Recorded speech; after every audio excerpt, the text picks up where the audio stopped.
Hi everyone, welcome to Magnet Brains Hindi Medium. This is your English educator पलक रखियानी. इस session में हम बात करेंगे Bihar board class 10th English की पोम नंबर 8 मार्था के मल्टीपल चॉइस क्वेश्चंस की. इस पर्टिकुलर पोम का ऑलरेडी हम एक्सप्लेनेशन देख चुके हैं, question answer plus grammar section भी कवर कर चुके हैं. ये वीडियो इंपॉर्टेंट क्यों है भाई? क्योंकि बिहार बोर्ड के स्टूडेंट्स के लिए objective questions are at most important. भाई आपका एक पूरा सेक्शन ए आता है एमसीक्यूज से भरा हुआ. सो इस पूरे सेशन में हम इस पोम के द मोस्ट इंपॉर्टेंट एमसीक्यू देखेंगे. Now what will be your duty in this? आपको बने रहना है नीचे दिए गए कमेंट सेक्शन में. कमेंट सेक्शन कमेंट्स करके ऐसा लिखा होगा, वहाँ पे आपको क्या करना है, जैसे ही स्क्रीन पे आप देखोगे एक क्वेश्चन, उसके मिलेंगे आपको 4 ऑप्शन. फटाफट से बिल्कुल बिना वेट किए आपको जल्दी से उस कमेंट सेक्शन में आंसर बता देना है. And at the end you need to calculate your score. So magnet brains Hindi medium एक ऐसा चैनल है जो आपको देता है बिल्कुल ही free and quality education. Before we move on, let me also tell you कि मैग्नेट ब्रेन्स पे आपको मिलती हैं हमारे एक्सपर्ट टीचर्स द्वारा बनाई गई बुक्स एंड ई बुक्स, जिन्हें आप डिस्क्रिप्शन में दी गई लिंक से अवेल कर सकते हैं. Let's quickly start the session and I hope सब बिल्कुल तैयार हो, है ना. अपने कमेंट सेक्शन में अगर फ़ोन पे हो या कीबोर्ड पे हो, कहीं भी बस जल्दी से क्वेश्चन देखोगे. ठीक है, जैसे क्वेश्चन नंबर 1 है, एक एग्जाम्पल दे दूँ तो तुम्हें क्या करना है, क्वेश्चन नंबर 1 लिखना है. क्वेश्चन नंबर लिखना बहुत ज़रूरी है. ऐसे नीचे एक सेक्शन होगा जिसमें कमेंट्स करके लिखा होगा. दिख रहा है सबको? चलो, वैसे बहुत स्मार्ट हो भाई, क्लियरली दिख जाएगा. क्वेश्चन 1 है, 1 लिखना. और बेटा जो भी ऑप्शन तुम्हें सही लगता है, मान लो डी सही आंसर है तो ऐसे लिख के आंसर सबमिट करना. सिर्फ क्वेश्चन और सिर्फ ऑप्शन मत भेजना, दोनों साथ में भेजना. ठीक है. अच्छा, इससे ऐसा क्यों कहती हैं पलक मैम भाई कमेंट करने को, इसका रीज़न भी बता देती हूँ. कुछ बच्चे पूछते हैं. So the reason is because we have already ये पूरा हम पढ़ चुके हैं पोम. तो अब उसका रिवीजन कैसे करोगे, इंग्लिश में रिवीजन कैसे किया जाता है. So this is the way you solve MCQs. और इसमें आपको जो भी एमसीक्यू गलत जाता है तो तुम्हें पता करना है personally, because each student is different, right. सब अलग हो, सबके पढ़ने का तरीका अलग है. तो क्लियरली आप खुद से टेस्ट करो कि भाई मेरा ये वाला क्वेश्चन गलत जाता है तो मुझे इस पर्टिकुलर एरिया में वर्क करना है. फॉर इंस्टेंस बहुत सारे बच्चे हैं जिनको ऑथर का नेम गलत जाता है. So you need to know कि मुझे ऑथर के नेम अच्छे से याद करने हैं. ओके, डन है भाई, हो गया पलक मैम का लेक्चर. अब बिगिन करते हैं फटाफट से इन क्वेश्चंस को. चलो आ जाओ क्वेश्चन नंबर 1 पे. Who tells her stories over and over again. यहाँ पे इस पर्टिकुलर पोम में कौन है जो अपनी कहानी बार बार सुना रहे हैं. Is it A Walter de la Mare, B Martha, C J K Rowlings, और is it D none of these. Now एक चीज़ याद रखना, आपको जब भी आंसर करना है अकॉर्डिंग टू द पोम करना है. यानी जो भी आपने चीज़ पढ़ी है, चाहे कोई लेसन पढ़ा हो या कोई कविता पढ़ी हो, उसके अकॉर्डिंग तुम्हें आंसर करना है. ठीक है, क्योंकि कभी कभार क्या होता है, इंग्लिश के क्वेश्चंस बहुत ही वैल्यू बेस्ड, यानी ऐसा लगता है लाइफस्टाइल के क्वेश्चन है, तो अपन ने ऐसे ही नाम लिख दिया, अच्छा भाई मैंने तो ये सुना था. पोम के हिसाब से करेक्ट आंसर क्या होगा? काफ़ी टाइम मिल चुका है, चंद ही सेकंड्स मिलेंगे. Correct answer is option B, Martha. क्योंकि पोम किसकी है भाई? मार्था की है. तो वो जो है पोम में हमारी कौन है? स्टोरी टेलर है ना. Martha is like a story teller. Poem में ये मेन कैरेक्टर है हमारी स्टोरी टेलर, जो बच्चों को कहानियां सुनाती हैं. So option B is the correct answer. और ऐसे ही आंसर दिया होगा आपने, है ना, 1B करके. डन है. चलो नेक्स्ट क्वेश्चन आएगा, जल्दी से आंसर दे देना. क्वेश्चन नंबर 2, इस वे में आंसर देना है अपने को. What does Martha do is in the hazel glen. Martha जो है हेजल ग्लेन में क्या करती है? ग्लेन हमें पता है एक छोटी सी आप कह सकते हो वैली को कहते हैं, है ना. हेजल एक कलर होता है, थोड़ा अपन मान सकते हैं ब्राउनिश ग्रीन टाइप का कलर होता है हेजल. तो वहाँ पे मार्था क्या करती है? ए स्लीप्स यानी सोती है, बी टेल्स हर स्टोरीज कहानियाँ बताती है, सी राइट्स हर स्टोरीज कहानियाँ लिखती है, या डी सिंगिंग प्रैक्टिस गाने का रियाज करती है. तो बोलो मैम इतने आसान क्वेश्चन है, कुछ ही सेकंड्स दूंगी मैं. So your correct answer is option B, tells her stories. भाई स्टोरी बताने में और लिखने में फ़र्क होता है, तो वो स्टोरियाँ कहानियाँ बताती थी. So B is the correct answer. Done है. आ जाओ क्वेश्चन नंबर 3 पे, जल्दी से बताओ इसका answer. Which of the following word stands for Martha used in poem. यानी जो आपने पोम पढ़ी है उसमें मार्था के लिए इनमें से कौन सा वर्ड यूज किया गया है? A she, B her, C you, या डी योर. अब बोलो मैम ये सब क्या है? ये प्रोनाउंस हैं. हमें पता है प्रोनाउन क्या होता है बेटा? नाउन की जगह यूज किए जाने वाले. जैसे नाउन अगर है मार्था, मार्था लड़की का नाम है, तो उसके लिए प्रोनाउन क्या क्या यूज किया जा सकता है? शी किया जा सकता है, हर.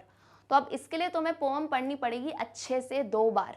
एक बार तो पलक मैम ने जो एक्सप्लेनेशन पढ़ाया वो देखेंगे, ठीक है, क्वेश्चन आंसर कंप्लीट करेंगे, देन उसके बाद खुद से रीड करोगे पोएम को 2 बार, ताकि तुम्हें हर एक लाइन से बिल्कुल वाकिफ हो जाओ कि ये इसी पोएम की लाइन है। डन है? So the correct answer is option B, her. तुम जब पोएम पढ़ोगे तब उसमें हर यूज किया गया है, ठीक है, हर स्टोरी इज यूज टू, यानी हर वर्ड यूज किया गया है। उसके लिए शी करेक्ट है। मैंने वही कहा, आपको खुद से आंसर नहीं देना है सोच के कि मार्था तो लड़की है तो उसके लिए तो शी भी यूज हो सकता है, हर भी, अकॉर्डिंग टू द पोम। देखो पोम में पूछा है, ठीक है, डन है, बी हो गया correct answer. Get ready for question number 4। Which of the following word stands for the watchers used in the poem? Watchers यानी वो listeners। कौन थे भाई? वो बच्चे थे जिनको मार्था कहानी सुना रही थी, उनको तुम वॉचर्स कह सकते हो, लिसनर्स कह सकते हो। तो उनके लिए कौन सा शब्द यूज किया था? A she, B her, C you, या डी योर। अगर इफ़ यू वांट आप थोड़ी देर के लिए पोम को देख भी सकते हो खोल के, उसमें से भी आंसर कर दो, कोई दिक्कत नहीं है। या फिर इस वीडियो को शुरू करने से पहले फटाफट से 2 बार पोम पढ़ लो। अरे बहुत बड़ी पोम थोड़ी ना यार, इतने से लाइंस की है, फटाफट से पढ़ सकते हो जल्दी जल्दी से, ठीक है। चलो थोड़ी थोड़ी देखो, अपन को खुद से भी इनिशिएटिव लेना पड़ेगा। डन है? चलो, so the correct answer to this question is C you, यानी जो वॉचर्स हैं जिनको वो कहानी सुना रही है, जो मार्था को देख रहे हैं। वॉचर क्यों कहा है? क्योंकि वो उसको देख भी रहे हैं, है ना, क्योंकि उसके फेस से ही आधी कहानी रिवील होती है, तो उनके लिए क्या वर्ड यूज किया गया है? यू। चलो आ जाओ क्वेश्चन 5 पे। The dash felt that they had travelled back into the past when the incidents of Martha's stories had taken place. A fairies, B gnomes, C poets, या D listeners. So ये fill in the blanks है। The dash felt that they had traveled. मैं थोड़ा सा इसको हिंदी में आपको explain करके बताऊंगी। The dash यानी डैश यहाँ पे कोई आएंगे जिन्हें लगा कि वो पुराने वक्त में चले गए हैं, पास्ट में चले गए हैं, जब वो मार्था की इतनी बढ़िया सी कहानियों को सुनते हैं। तो कौन चले गए पुराने वक्त में? फेरीज, परियां, नोम्स। अच्छा, इनको मैं फिर से बता दूं, बहुत बार बता चुकी हूँ, फिर भी समझो भाई, इसका प्रोनाउंसिएशन नोम्स है। जी यहाँ पे साइलेंट है ना, जी साइलेंट है, तो नोम्स प्रोनाउंस करोगे। ये क्या होते हैं? नोम्स, बोने जैसे होते हैं ना, बोने छोटी हाइट वाले, उन्हें नोम्स कहते हैं। सी पोएट, कवि खुद, या डी लिसनर्स, सुनने वाले। तो इतना टाइम तो दे दिया मैंने भाई, answer is option D, listeners. जो उनकी कहानी सुन रहे थे, यानी वो बच्चे जो थे वो कहानी सुन रहे थे और उन्हें लगा कि वो वक्त में पीछे चले गए हैं, पास्ट में चले गए हैं। Okay okay, moving on to question 6। The poet knew Martha when he was a. Poet Martha को कब से जानता था? जब से वो एक A servant, B child, C shopkeeper, या डी टीचर था। तो पोएट मार्था को कब से जानता था? When he was a servant, child, shopkeeper और टीचर। वेरी ऑब्वियस, मैंने अभी बताया कि मार्था के लिसनर्स कौन थे? बच्चे, चिल्ड्रन। तो पोएट मार्था को कब से जानता था? जब वो एक बच्चा था, यानी जब वो एक चाइल्ड थे। So B is the correct answer. Moving on to question number 7। इसका भी आंसर बताओ। Fairies and gnomes dash out. Now these are exact lines from poem. आपकी जो कविता है उसमें से ये एग्जैक्ट लाइन्स ली गई हैं। तभी मैंने कहा पोम को अपन को अच्छे से रीड करना है, ताकि कोई भी लाइन दे दी जाए तो तुम्हें पता हो उसके बीच में क्या लिखा है। Fairies and gnomes dash out. A stole, B steal, C light, D ran. Stole और स्टील का मीनिंग एक ही है, लेकिन ये पास्ट टेंस है और ये सिंपल प्रेजेंट है, स्टील। समझ रहे हो? तो अब तुम्हें तो अच्छे से बोलोगे मैम मतलब तो दोनों का सेम है। अब पोम में क्या यूज किया गया है word? The correct answer is option A, stole. Fairies and gnomes stole out. So A is the correct answer. Get ready for question 8. Martha's stories were about dash and fairies who lived a long time ago. A, gnomes, B, children, C, ghosts, या D, adults. Martha की जो कहानियां थी वो किसके बारे में थी? डैश एंड परियों के बारे में थी, जो बहुत टाइम पहले रहा करते थे। सो अभी अभी ये लाइंस आपने सुनी होंगी। अच्छा, एक चीज़ और बता दूं, कुछ स्टूडेंट्स को लगता है कि मैम ये तो बहुत ही इजी क्वेश्चंस है। बेटा मेरे, जब तुमको एग्जाम देना होगा तब पूरा सेक्शन ए में एमसीक्यू आते हैं, है ना, बिहार बोर्ड वालों को पता है। तो अब उसमें आपको ये थोड़ी ना देते हैं कि इस लेसन का ये क्वेश्चन है। Those are all mixed. So at that time आपको जब ये क्वेश्चन आएगा तब लगेगा हाँ भाई मिक्स्ड क्वेश्चन आते हैं उसका इफेक्ट अलग होता है. सो फॉर हेयर अभी आपको लग रहा है बहुत ही आसान से क्वेश्चन है, वो इसलिए भी लग रहा होगा क्योंकि आपने अच्छे से पढ़ाई की है. ठीक है, सो ये इंपॉर्टेंट क्वेश्चंस हैं. जैसे अभी पीछे ही वर्ड आया था डैश एंड फेरीज, तो परियों के साथ एक और वर्ड क्या था, A gnomes. So A is the correct answer. Come to question 9. As Martha continued with her story, her dash seemed to fade away. A chin, B beauty, C hands, D voice. Martha जब अपनी कहानियाँ सुनाना continue कर रही थी तब उसका dash seem to fade away, जैसे धुंधला होता जा रहा था. तो क्या हो रहा था इसमें, very easily D her voice. ऐसा होता है ना जैसे वॉइस धीरे धीरे फेड, मतलब मान लो कि अभी आप मेरा वीडियो देख रहे हो, ठीक है, अब आप जैसे अपने स्क्रीन से या जहाँ पे भी आप वीडियो देख रहे हो उससे दूर जाते जाओगे तो ऐसा लगेगा ना पलक मैम की आवाज़ फेड अवे हो रही है, बहुत ही धीरे धीरे होती जा रही है, धुंधली टाइप, क्लियर नहीं सुनाई देगी.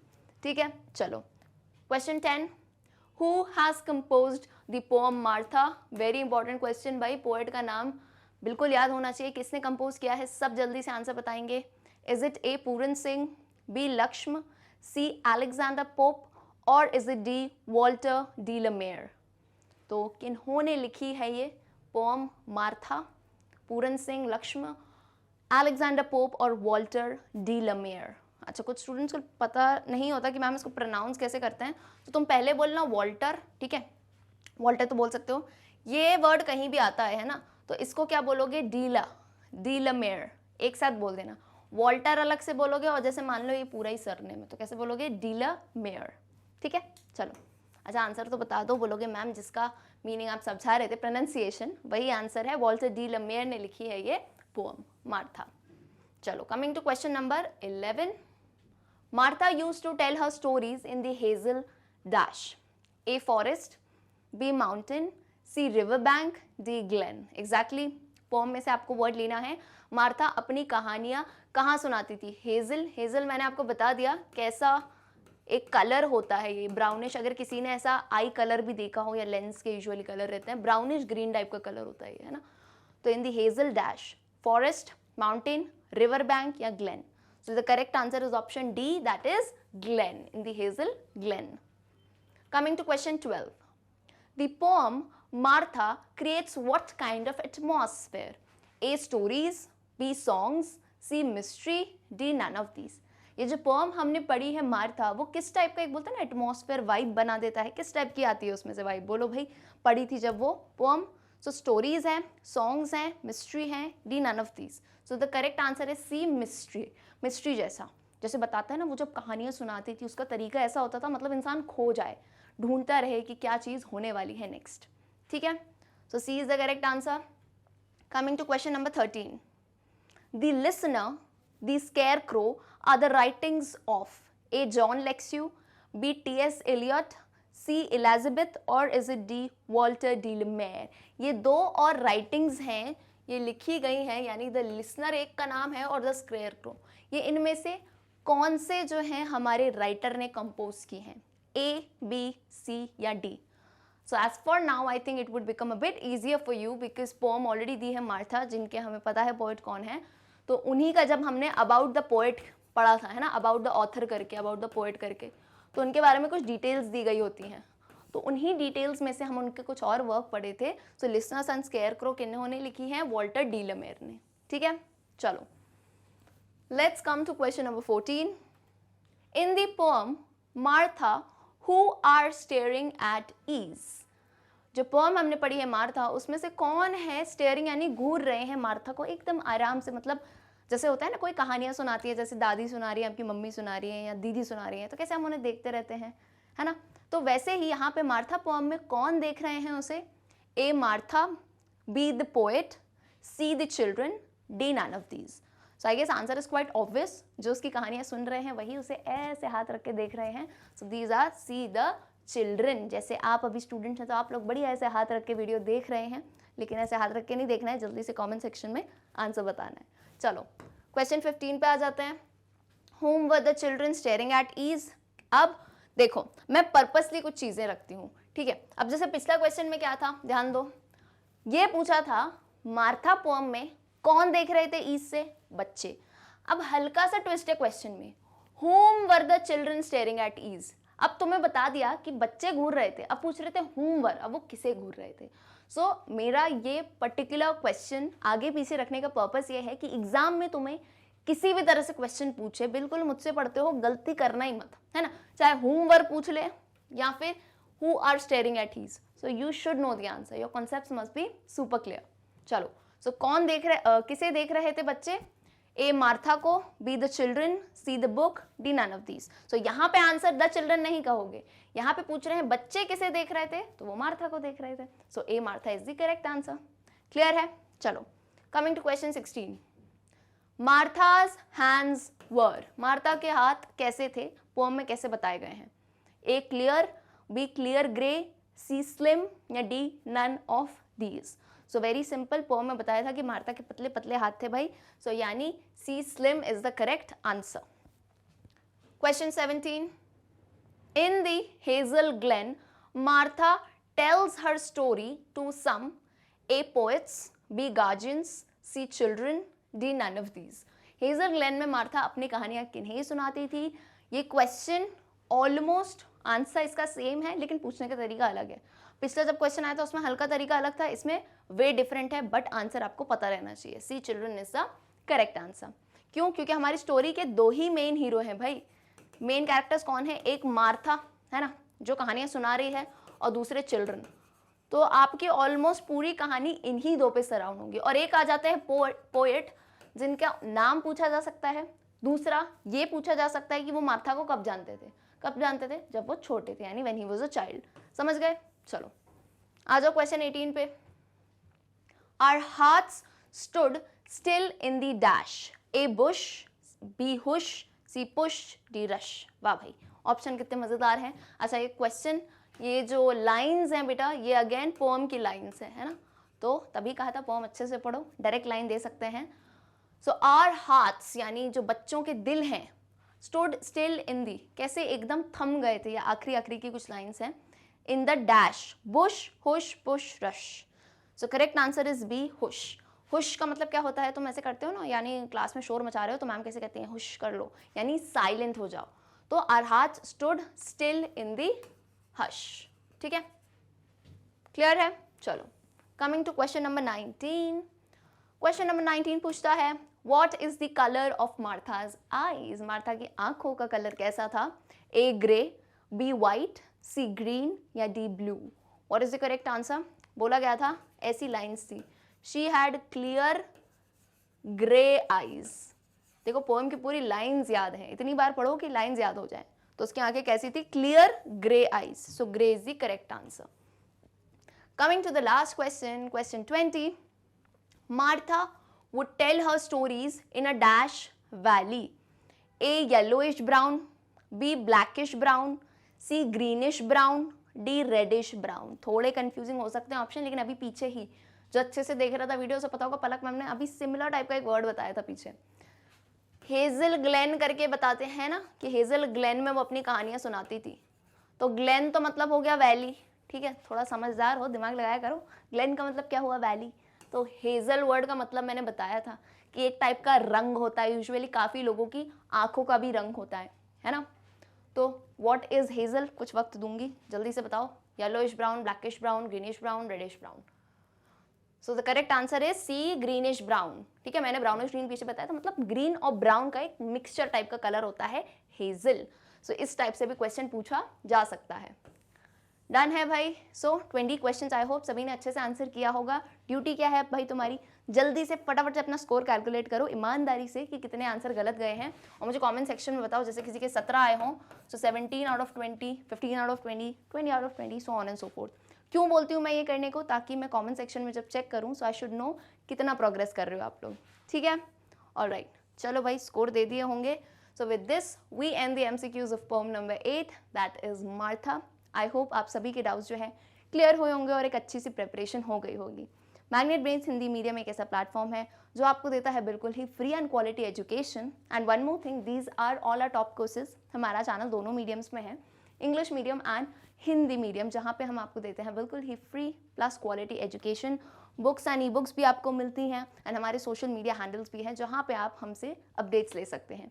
सी you all in the next session. Till then, good bye.